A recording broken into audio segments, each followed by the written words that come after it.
Genèse chapitre 31. Jacob entendit les propos des fils de Laban. Il disait: Jacob a pris tout ce qui appartenait à notre père, et c'est grâce au bien de notre père qu'il s'est constitué toute cette richesse. Jacob remarqua aussi le visage de Laban. Il n'avait plus la même attitude qu'avant vis-à-vis de lui. C'est alors que l'Éternel lui dit: Retourne dans le pays de tes pères et dans ton lieu de naissance, et je serai avec toi. Jacob fit appeler Rachel et Léa au champ vers son troupeau. Il leur dit: Je vois au visage de votre père qu'il n'a plus la même attitude qu'avant envers moi. Cependant, le Dieu de mon père a été avec moi. Vous savez vous-même que j'ai servi votre père de toute ma force. Quant à votre père, il m'a trompé et a changé 10 fois mon salaire. Mais Dieu ne lui a pas permis de me faire du mal. Quand il disait: Les tachetés seront ton salaire, tous les brebis faisaient des petits tachetés. Et quand il disait: Les rayés seront ton salaire, tous les brebis faisaient des petits rayés. Dieu a pris à votre père son troupeau et me l'a donné. À l'époque où les brebis entraient en chaleur, j'ai levé les yeux et j'ai vu en rêve que les boucs qui s'accouplaient avec les brebis étaient rayés, tachetés et maquetés. L'ange de Dieu m'a dit en rêve: Jacob. J'ai répondu: Me voici. Il a dit: Lève les yeux et regarde. Tous les boucs qui s'accouplent avec les brebis seront rayés, tachetés et maquetés, car j'ai vu tout ce que te faisait Laban. Je suis le Dieu de Béthel, où tu as consacré par onction un monument, où tu m'as fait un vœu. Maintenant, lève-toi, quitte ce pays et retourne au pays de ta naissance. Rachel et Léa lui répondirent: Avons-nous encore une part et un héritage chez notre père? Ne sommes-nous pas considérés par lui comme des étrangères, puisqu'il nous les a vendus et a même mangé notre argent? Toute la richesse que Dieu a enlevée à notre père nous appartient, à nous et à nos enfants. Fais maintenant tout ce que Dieu t'a dit. Jacob se leva donc et fit monter ses enfants et ses femmes sur les chameaux. Il amena tout son troupeau et tous les biens qu'il possédait, le troupeau qui lui appartenait, dont il était devenu propriétaire à Padam Aram. Il se rendit vers son père Isaac au pays de Canaan. Laban était parti tondre ses brebis et Rachel vola les téraphines de son père. De son côté, Jacob trompa Laban l'araméen en ne lui avertissant pas de son départ, et il s'enfuit avec tout ce qui lui appartenait. Il se leva, traversa l'Euphrate et se dirigea vers la région montagneuse de Galaad. 3 jours plus tard, on annonça à Laban que Jacob s'était enfui. Il prit ses frères avec lui, le poursuivit durant 7 jours de marche et le rattrapa dans la région montagneuse de Galaad. Cependant, au cours de la nuit, Dieu lui apparut en rêve à Laban l'araméen et lui dit: Garde-toi de parler à Jacob de que ce soit en bien ou en mal. Laban rattrapa donc Jacob alors que celui-ci avait planté sa tente sur la montagne. Laban planta aussi la sienne avec ses frères dans la région montagneuse de Galaad.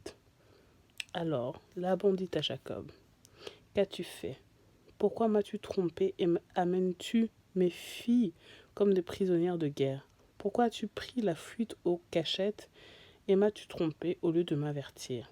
Je t'aurais laissé partir au milieu de la joie et des chants, au son du tambourin et de la harpe. Tu ne m'as pas permis d'embrasser mes petits-enfants et mes filles.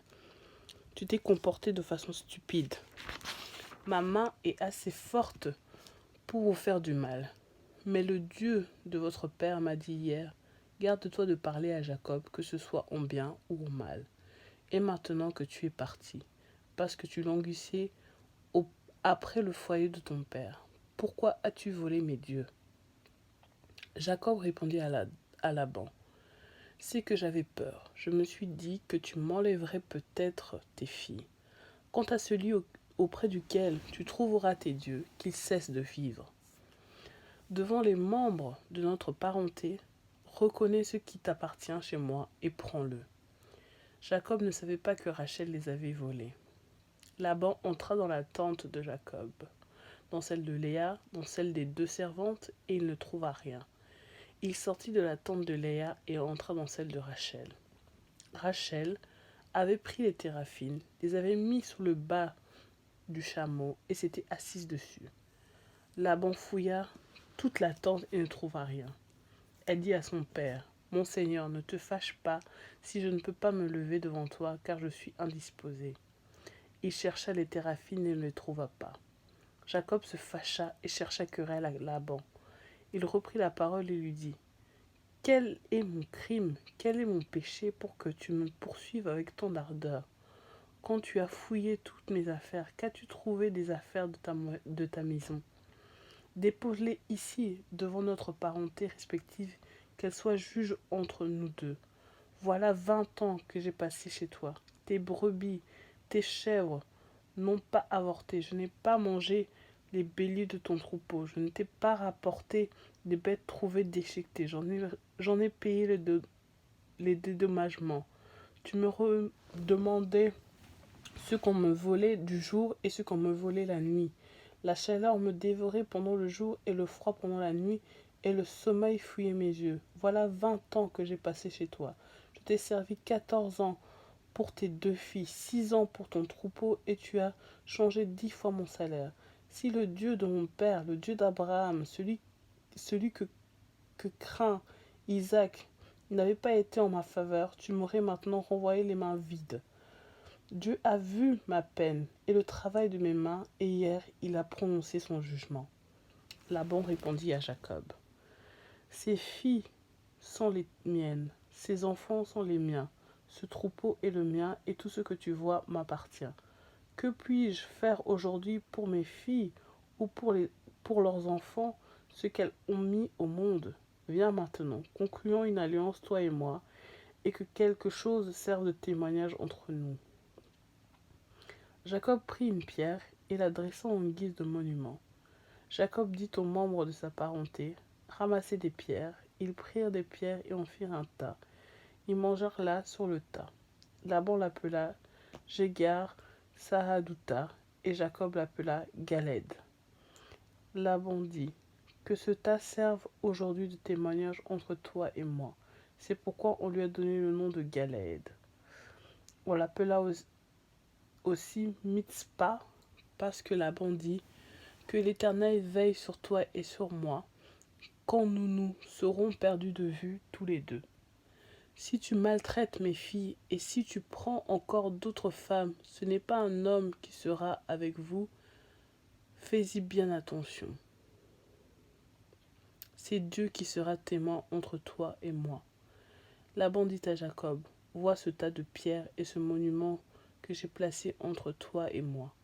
Ils seront témoins que je ne dépasserai pas ce tas dans ta direction, et que de ton côté tu ne dépasseras pas ce tas et ce monument dans ma direction avec de mauvaises intentions. Que le Dieu d'Abraham et le Dieu de Nacor, c'est-à-dire le Dieu de leurs ancêtres, soit juge entre nous. » Jacob prêta serment au nom de celui qui craignait son père Isaac.